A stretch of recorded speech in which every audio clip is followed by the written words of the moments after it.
اعوذ باللہ من الشیطان الرجیم بسم اللہ الرحمن الرحیم رب اشرح لی صدری ویسر لی امری واحلل عقدۃ من لسانی یفقهوا قولی یا رب زدنی علما نافعا اللهم صل علی محمد وعلی آل محمد کما صلیت علی ابراہیم وعلی آل ابراہیم انک حمید مجید اللهم بارک علی محمد وعلی آل محمد کما بارکت علی ابراہیم وعلی آل ابراہیم انک حمید مجید۔ تو پچھلی کلاس میں ہم نے حضرت نوح علیہ السلام کے بارے میں سنا۔ انشاءاللہ آج بھی میں حضرت نوح علیہ السلام کو ہی لے کر چلوں گی۔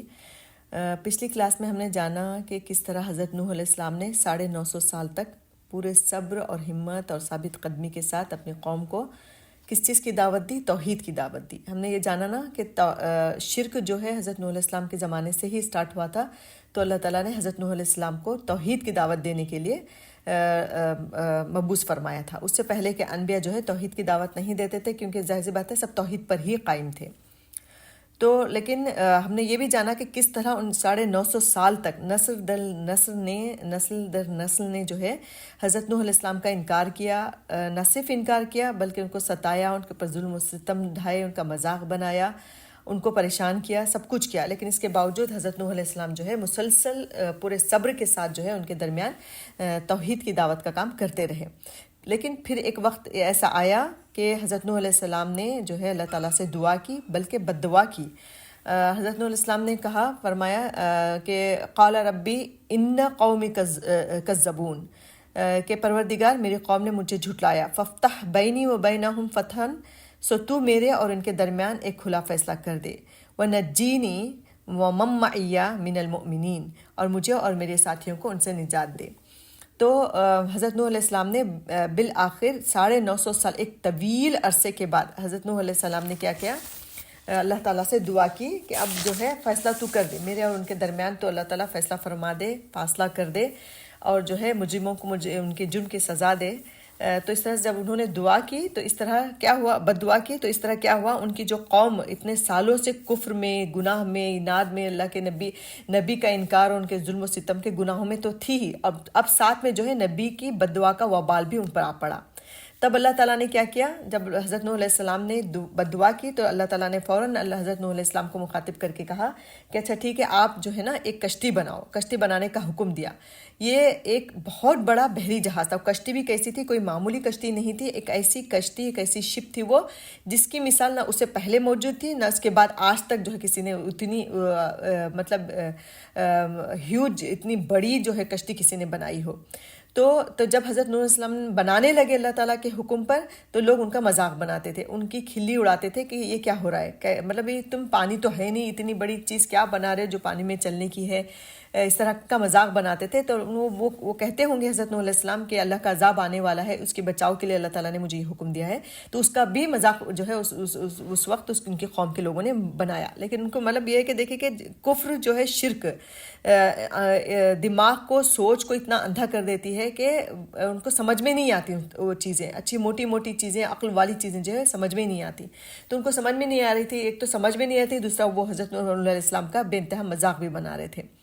تو اب یہ قوم جو تھی نا، جیسے میں نے پہلے بھی بتایا کہ یہ نہ صرف انکار کرتے تھے بلکہ اپنی نسلوں کو بھی یہی سکھا کر جاتے تھے کہ دیکھو حضرت نوح کی بات ہرگز نہ ماننا، کبھی بھی ان کے پر ایمان نہ لانا، اپنے خداؤں کو مت چھوڑنا، اپنے جو دیوی دیوتا ہیں، اپنے جو بت ہیں، ان کو تم کبھی مت چھوڑنا۔ اس طرح کی وہ ہر ایک نسل کو جو ہے مشورے دیتے تھے، ان کو نصیحت، واضح نصیحت کر کے جاتے تھے، جیسے کہ میں نے پہلے بھی بتایا۔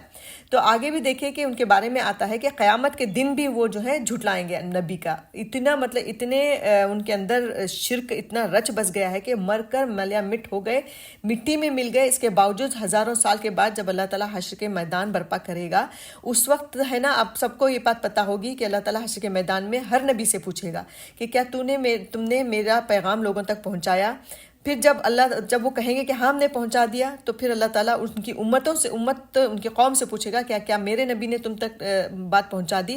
اس طرح اللہ تعالیٰ گواہی کے ساتھ جو ہے لوگوں سے جو ہے گواہی لے گا کہ کیا نبی نے بات پہنچائی، کیا تم تک بات پہنچی؟ تو بالکل اسی طرح قیامت کے دن جو ہے، جب نوح علیہ السلام کی قوم سے پوچھا جائے گا، تو وہ اس وقت اللہ تعالیٰ کے روبرو بھی، اللہ تعالیٰ کے سامنے بھی جو ہے وہ منع کر دیں گے کہ نوح نے جو ہے ہمارے تک کوئی پیغام نہیں پہنچایا. جیسے بخاری کی ایک روایت ہے، نبی کریم صلی اللہ علیہ وسلم نے فرمایا حضرت نوح علیہ السلام اور ان کی امت حاضر ہوں گے حشر کے میدان میں. اللہ تعالیٰ فرمائے گا کیا تو نے میرا پیغام اپنی امت کو پہنچا دیا؟ تو حضرت نوح علیہ السلام عرض کریں گے ہاں یا رب. اللہ تعالیٰ ان کی امت سے فرمائے گا کیا انہوں نے تم لوگوں تک میرا پیغام پہنچا دیا؟ تو وہ کہیں گے نہیں، ہمارے پاس تو کوئی نبی نہیں آیا.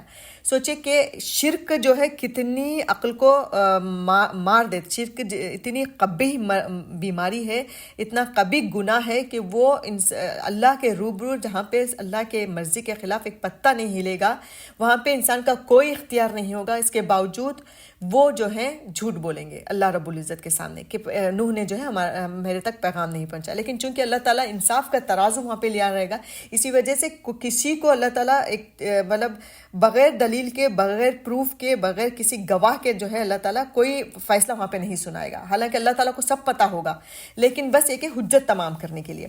تو اللہ تعالیٰ اس وقت کہے گا کہ اے نوح تمہارے پاس کوئی ہے گواہ جو آپ کے لیے گواہی دے، آپ کے لیے چشمدید گواہ بنے؟ تو اللہ تعالیٰ تو اس وقت حضرت نوح علیہ السلام کہیں گے کہ محمد صلی اللہ علیہ وسلم اور ان کے امتی جو ہیں وہ میرے گواہ ہیں. تب ہم مسلمان گواہی دیں گے کہ نوح علیہ السلام نے تبلیغ کی تھی. اب سوال یہ ہے کہ ہم کس بیس پہ گواہی دیں گے؟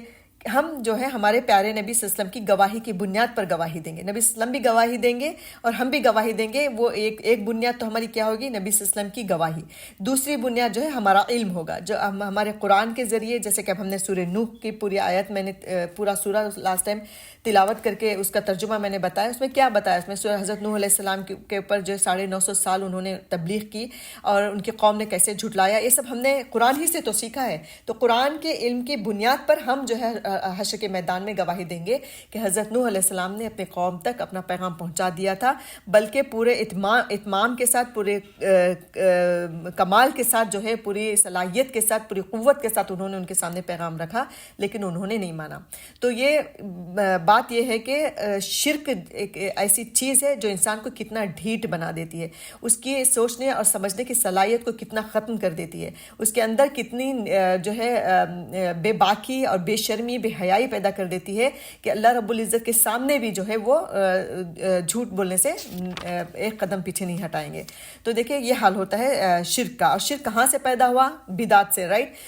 ایک چھوٹی سی بدعت شروع ہوئی، وہاں سے جو ہے شرک تک پہنچا، اور شرک اتنا خطرناک کہ حشر کے میدان میں بھی وہ جھوٹ بولنے سے پیچھے نہیں ہٹے.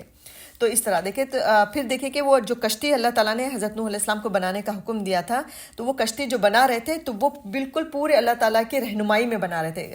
قرآن کی آیت ہے نا کہ تم میرے روبرو ایک کشتی بناؤ، اللہ تعالیٰ نے ایسے حکم دیا تھا. اس کے الفاظ اس طرح سے ہیں، یعنی کہ پوری رہنمائی اس کا اسٹیپ بائی اسٹیپ اللہ تعالیٰ نے وحی کے ذریعے حضرت نوح علیہ السلام کو سکھایا اور بتایا، پورا گائیڈ کرتے گئے اللہ تعالیٰ، اور وہ بناتے گئے.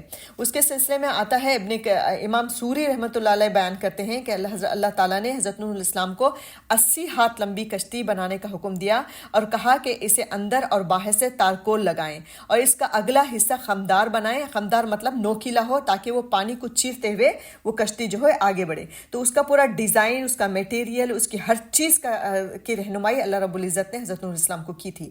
تو اللہ کی رہنمائی کے انڈر جو ہے حضرت نوح علیہ السلام نے اس کو بنایا. تو آپ سوچیں کہ کس طرح کی کشتی ہوگی وہ، اور کیسی بھاری بھرکم ہوگی کہ اس میں جو ہے ہر بھاری جانور، ہر بھاری چیز انہوں نے اس کے اندر رکھی اور وہ اس کو لے کر وہ چلتی رہی، ہے نا. تو پھر اس کے بعد کیا ہوا کہ چنانچہ اللہ تعالیٰ نے آپ کو حکم دیا کہ جب میرا حکم آ جائے اور عذاب شروع ہو جائے، یعنی جب کشتی تو بن گئی لیکن جب عذاب سٹارٹ ہو تب جو ہے آپ ہر جانور اور ہر جاندار کا ایک ایک جوڑا کشتی میں سوار کر لیں، خواہ ان کا گوشت کھایا جاتا ہو یا نہ کھایا جاتا ہو. کیوں؟ اس وجہ سے تاکہ نسل جو ہے وہ باقی رہے. ہمیں سب پتہ ہی ہے نا کہ دنیا کی ہر چھوٹی بڑی چیز، ہر چھوٹی جاندار چیز ہو یا بے جان چیز ہو، اللہ تعالیٰ نے کوئی چیز بے مقصد نہیں بنائی نا. تو اسی وجہ سے اللہ تعالیٰ ہر چیز کو زندہ رکھنا چاہتا تھا، ہر چیز کی آبادی کو بڑھانا چاہتا تھا. اس وجہ سے اللہ تعالیٰ نے حضرت نوح علیہ السلام کو حکم دیا کہ ہر ایک جاندار کا ایک ایک جوڑا کشتی میں سوار کر لیں، خواہ ان کا گوشت کھایا جاتا ہو یا نہ کھایا جاتا ہو، تاکہ اس کی نسل جو ہے وہ برقرار رہے اور اپنے گھر کے افراد افراد کو بھی اس میں شامل کر لے. اب اس میں گھر کے افراد کو شامل کر لے اللہ رب العزت نے کہا. پھر آگے دیکھیں گے کہ ہم کتنے افراد ان کے گھر کے داخل ہوتے ہیں. پھر دیکھیں کہ اس کے بعد جو ہے اللہ تعالیٰ سورہ مومنون میں فرماتا ہے کہ جب ہمارا حکم آ پہنچے اور تنور پانی سے بھر کر جوش مارنے لگے تو سب قسم کے حیوانات میں سے جوڑا جوڑا یعنی کہ نر اور مادہ یعنی کہ میل اور فیمیل دو دو کشتی میں بٹھا دو اور اپنے گھر والوں کو بھی سوائے ان کے جن کے ہلاک ہونے کا حکم صادر ہو چکا ہے اور ظالموں کے بارے میں ہم سے کچھ نہ کہنا، وہ ضرور ڈبو دیے جائیں گے. یعنی انسان ہونے کے ناطے جب عذاب کی شکل تم دیکھ لو گے تو تب کہیں تمہارا دل جو ہے ان ظالموں کے لیے نہ رحم پیدا ہو جائے تمہارے دل میں، تم اس وقت جو ہے دعا نہیں کر سکتے. یہی بات ہے نا کہ موت سے پہلے توبہ کے دروازے کھلے رہتے ہیں، جیسے موت ہمارے قریب آتی ہے تو توبہ کے دروازے بند ہو جاتے ہیں. بالکل اسی طرح جیسے ہی اللہ کا عذاب شروع ہو جائے گا تو اللہ کی حجت تمام ہو جاتی ہے. اس کے بعد انسان چاہے کتنا بھی چلائے چیخے اللہ تعالیٰ معاف نہیں کرتا. جیسے کہ فرعون کا بھی ہمارے پاس ہے کہ جب وہ پانی میں ڈوبنے لگا تب اس نے چلایا تھا نا کہ میں مانتا ہوں بول کے، لیکن اس وقت کا ایمان جو ہے وہ قابل قبول نہیں ہے. تو یہی بات حضرت نوح علیہ السلام کو بھی اللہ تعالیٰ کہہ رہا ہے کہ جب ہمارا حکم صادر ہو چکا تو ظالموں کے بارے میں تم کچھ مت کہنا. تو تنور سے مراد اس میں اس آیت میں تنور کا ذکر کیا ہے. تو تنور سے کیا مراد ہے؟ یعنی زمین کے ہر حصے سے پانی پھوٹ نکلا، یہاں تک کہ جن تنوروں میں آگ لگائی جاتی ہے اس میں سے بھی پانی نکلنے لگا. حضرت ابن عباس سے روایت ہے کہ تنور سے مراد یہ ہے کہ ساری زمین سے پانی نکلنے لگا، یعنی آگ والے تنوروں سے بھی پانی نکلنا شروع ہو گیا. اتنا بھیانک خطرناک پانی زمین اور آسمان دونوں طرف سے جو ہے نیچے سے ابلنا اور اوپر سے برسنا شروع ہو گیا. اب دیکھیں کہ اس کشتی میں کتنے لوگ سوار تھے. جانور، تمام جانور، مویشی، خونخوار جانور، گوشت کھانے والے، ہر طرح کے جانوروں کو انہوں نے جمع کر لیا. اس کے علاوہ پرندے، جتنے بھی ہوا میں اڑنے والے پرندے تھے ان کو بھی انہوں نے اندر داخل کر لیا. اور انسانوں میں آپ یقین کریے کہ صرف 70 یا 72 اور 80 کا نمبر ملتا ہے علماء کے نزدیک کہ اتنے لوگوں کے علاوہ انسان وہاں پہ کوئی نہیں تھا. تو آپ سوچئے کہ کتنی افسوس کی بات ہے کہ 950 سال اتنی لمبی محنت کے بعد صرف 80 لوگوں کو جو ہے حضرت نوح علیہ السلام جو ہے بچا سکے. حضرت نوح علیہ السلام کے گرد، اور وہ بھی اس میں جو ہے ان کے خاندان کے لوگ بھی تھے. کہا جاتا ہے کہ 4 بیویاں تھیں حضرت نوح علیہ السلام کی، اس میں سے 3 بیویاں اور 4 بیٹے تھے، اور 4 بیٹوں میں سے 3 بیٹے اس کشتی میں سوار ہوئے.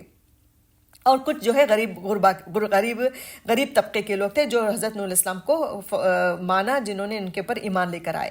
تو پورے ملا کر انکلوڈنگ ان کی فیملی اور جو غریب ہیں ان سب ملا کر پورے 80 لوگ، صرف 80 انسان جو ہے اس کشتی میں شامل ہوئے.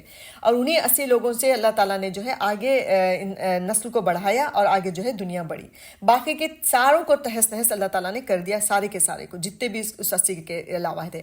اور کہا جاتا ہے کہ وہ ان کی بیوی اور ان کا ایک بیٹا اس میں شریک نہیں ہو پایا، اس میں جو ہے شامل نہیں ہو پایا، حالانکہ انہوں نے اپنے بیٹے کو اس وقت کشتی میں بلا رہے تھے لیکن وہ داخل نہیں ہوا. اس کے دیکھیں کہ اس میں ہے کہ جب کافر قوم کی غرقابی کا وقت ہو گیا تو مومنوں کی حفاظت و نجات کے لیے کشتی اللہ کے حکم سے تیرنے لگی تو اللہ تعالیٰ نے اس نعمت پر شکر ادا کرنے کا حکم دیا. یعنی جب سارے کے سارے سوار ہو گئے اور باہر جو ہے عذاب، اللہ تعالیٰ کا عذاب، اللہ تعالیٰ کے حکم سے پانی بے انتہا برسنے لگا، تب اللہ تعالیٰ نے کشتی کو حکم دیا کہ اب وہ چلے. تو وہ تیرنے لگی، وہ چلنے لگی، جس کے سلسلے میں قرآن کی آیت ہے کہ اور جب تم اور تمہاری ساتھی کشتی میں بیٹھ جاؤ. پھر اللہ تعالیٰ نے جب بیٹھ گئے تو اللہ تعالیٰ نے ان کو ایک طریقہ سکھایا کہ تم اب اللہ تعالیٰ کا شکر ادا کرو. تو ہمیں یہاں سے ایک سیکھ ملتی ہے کہ سواری پہ بیٹھ کر، کیونکہ سواری دیکھیے چاہے وہ گاڑی ہو، پلین ہو، کار ہو، کوئی بھی چیز ہو، وہ اس وقت تک نہیں ہل سکتی جب تک کہ اللہ تعالیٰ کی مرضی نہ ہو. اس کو کنٹرول کرنا ہمارے ہاتھ پر، ہمارا دماغ جب صحیح سمت میں کام کرے گا تبھی ہم جو ہے کار کو بھی کنٹرول میں کر سکتے ہیں. تو لہٰذا سنت رسول بھی ہے کہ جب بھی سواری پہ سوار ہو تو سب سے پہلے تو اللہ تعالیٰ کا شکر کرو کہ اس سواری کو اللہ تعالیٰ نے ہمارے لیے مسخر بھی کیا، بنایا بھی، اور ہمارے اختیار میں بھی دیا کہ ہم اس کو لیفٹ لے سکتے ہیں، ہم لوگ رائٹ لے سکتے ہیں، ہم لوگ اس کو سیدھا چلا سکتے ہیں. یعنی کہ پورا کنٹرول ہمارے ہاتھ میں دیا اللہ تعالیٰ نے. تو اس چیز کو اللہ تعالیٰ نے سکھایا، جس کے سلسلے میں سورہ مومنون کی ہی ایک آیت ہے جس میں اللہ تعالیٰ فرماتا ہے کہ جب تم اور تمہارے ساتھی کشتی میں بیٹھ جاؤ تو اللہ کا شکر ادا کرنا اور کہنا کہ سب تعریفیں اللہ ہی کے لیے ہے جس نے ہم کو ظالم لوگوں سے نجات بخشی، اور یہ بھی دعا کرنا کہ اے پروردگار ہم کو مبارک جگہ اتار اور تو سب سے بہتر اتارنے والا ہے. یعنی اللہ تعالیٰ نے نوح علیہ السلام کو حکم دیا کہ وہ اللہ کی تعریف اور شکر کریں کیونکہ اس نے یہ کشتی ان کے لیے بنائی، اس کے ذریعے سے انہیں نجات دی اور قوم کا فیصلہ کر دیا. تو یہ ایک طریقہ اللہ تعالیٰ نے کہ شروع سے ہی اللہ تعالیٰ نے یہ چیزیں سکھائی ہیں. اللہ کے نبی صلی اللہ علیہ وسلم کے زمانے سے بھی ہر نبی کو سکھایا کہ جب نعمتیں ملیں تو اس کو شکر کرو. جو کوئی چیز سٹارٹ کرنے جا رہے تو دعا کر کے نکلو, اللہ کا نام لے کر نکلو اور اس میں برکت اور خیر کی دعا کرو.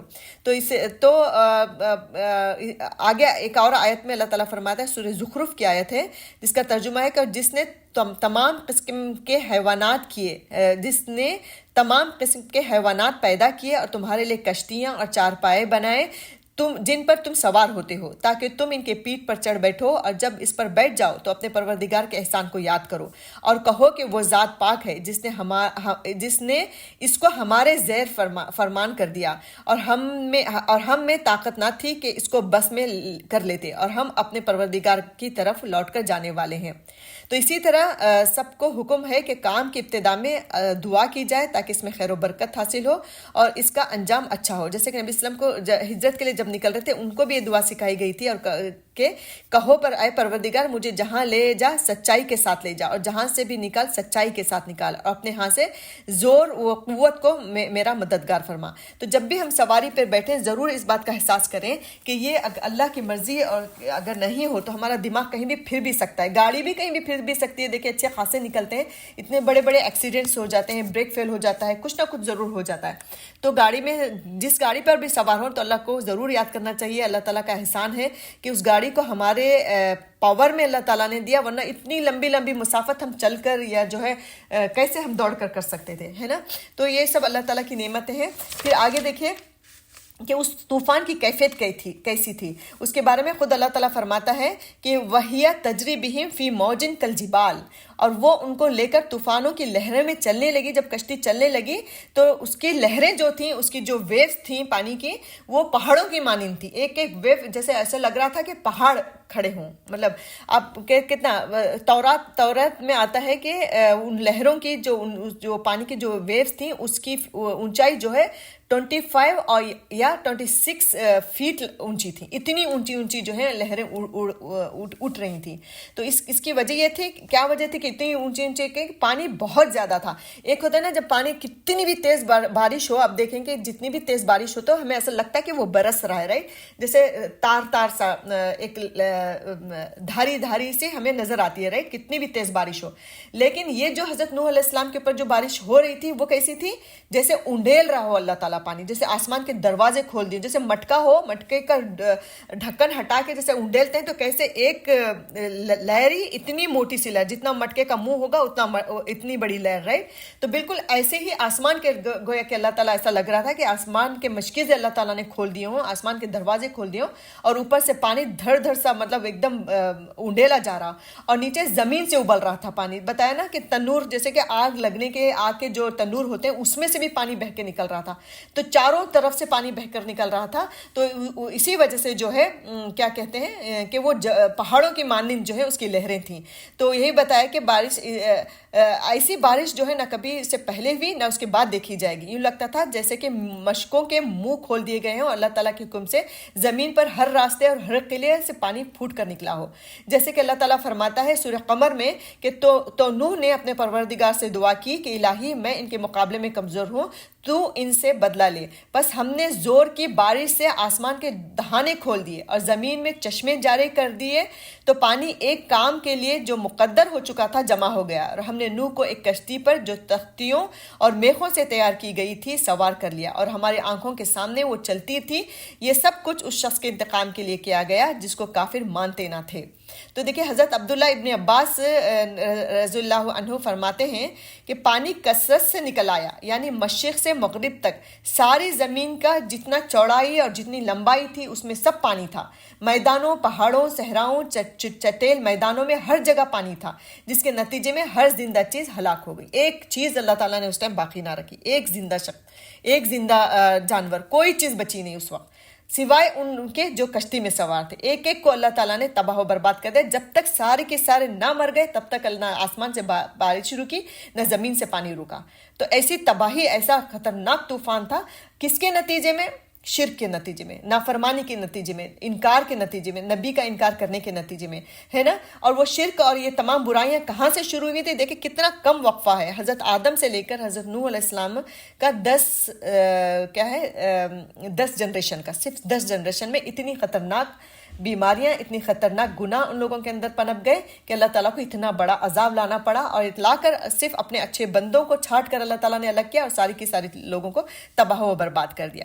ابھی کہاں سے شروع ہوا تھا؟ میں پھر لے کر جانا چاہوں گی ادھر، تاکہ ہم اپنے ذہنوں کو جھنجھوڑیں کہ یہ گناہ کہاں سے تھا کہ ایک نیک شخص، پرہیزگار لوگوں کو اتنی اہمیت دینا کہ اس کو خدا کے برابر ٹھہرا دیا. اس کی تصویریں بنی، اس کو جو ہے ان کو عقیدت سے، محبت سے ان کو یاد کیا جانے لگا، پھر جو ہے ان کی عبادتیں کرنے لگے، پھر ان کو خدا بنا لیا. تو یہ چھوٹی سی بدعت جو ہے وہ اتنے بڑے گناہ اور اتنے بڑے عذاب تک انسان کو لے کے گئی ہے نا. تو ہمیں یہ چیز نظر میں رکھنا چاہیے کہ میں نے پہلی کلاس میں بھی بتایا کہ ہمیں غور کرنا چاہیے کہ کون سی چیز ہمارے گھروں میں ایسی ہے جو دین سے متعلق نہیں ہے، جو دین کے نام پر جو ہے ہمارے گھروں میں پنپ رہی ہے، اس کو کرتے آ رہے ہیں. ہم اپنے پیرنٹس کو بھی کرتے ہوئے دیکھا اور ہم بھی کر رہے ہیں. تو پیرنٹس کو کرتے ہوئے دیکھا آپ نے اور اس وجہ سے کر رہے ہیں، یہ ہمارے پاس دلیل نہ ہو. اگر آپ کے پاس ایسی کوئی چیزیں ہیں جو دین کے نام پر کی جاتی ہیں اور جس کو آپ نے اپنے بزرگوں سے دیکھا ہو، تو ضرور کھولیں کتابیں، قرآن و حدیث کو کھولیں، صحیح علم حاصل کرنے کی کوشش کریں کہ آیا یہ صحیح دین ہے یا نہیں ہے. کیونکہ دیکھیں ایک چھوٹی سی بدعت اتنے بڑے عذاب تک جو ہے قوم کو لے کر جا سکتی ہے. تو ہمارا بھی بچنا جو ہے وہ آسان نہیں ہے.